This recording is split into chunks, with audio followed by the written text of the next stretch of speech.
Assalamu alaikum mai sauraro. Barkanmu da sake saduwa a cikin wannan sabon shiri namu a wannan sabon kuma bidiyon.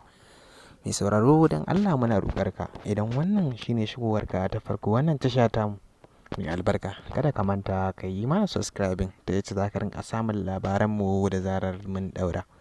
Mun gode a bisa hakan. Mai sauraro kada ka manta ka karkaɗe kunnuwanka kuma ka saurara domin ka ji cikakken dalilin da ya sa Adam A. Zango bai halarci gurin ɗaurin auren Ummi Rahab a cikin wannan bidiyo.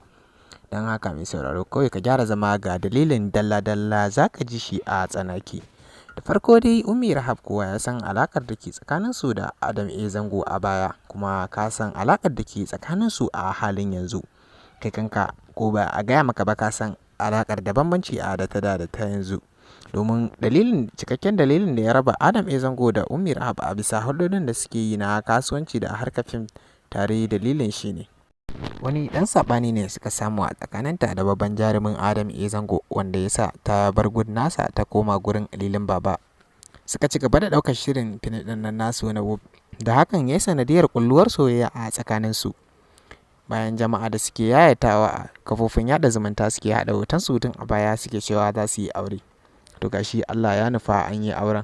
Shi kuma Adam A. Zango ya bar abin a ransa bayan ya saki wani bidiyo da yake nuni da cewa a yanzu ba sa tare da Ummi Rahab din. Ma'ana Ummi Rahab a yanzu ba ta ƙarƙashin kulawarsa.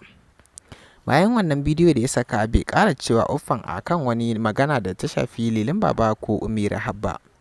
Yayin da ita kuma Ummi Rahab din ta ci gaba da ɗaukar fim a tare da Lilin Baban, suna soyayya suna raƙashewa. Bayan gudanuwar soyayyar tasu ne abin ya kai su da yin aure, yayin da a jiya ne a ranar Asabar 18 ga wata aka samu damar ɗaura musu aure da Ummi. Manya-manya daga cikin masu sana'ar yin fim sun je gurin, ma'ana jaruman fim sun je gun wasu da dama, amma sai dai fuskar Adam A. Zango ba ta samu bayyana a gurin ba.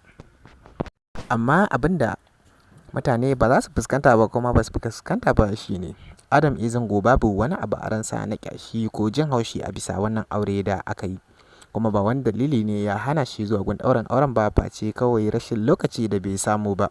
Adam A. Zango baya hasada ko ƙyashi da wannan aure da Ummi Rahab ta yi, kana ma fatan alkhairi yake taya ta da shi a kan wannan alkhairi da ta haɗu da shi. Don haka kada ka manta mai sauraro ka danna mana subscribing ka ci gaba da bibiyan mu domin samun makamantan waɗannan labari.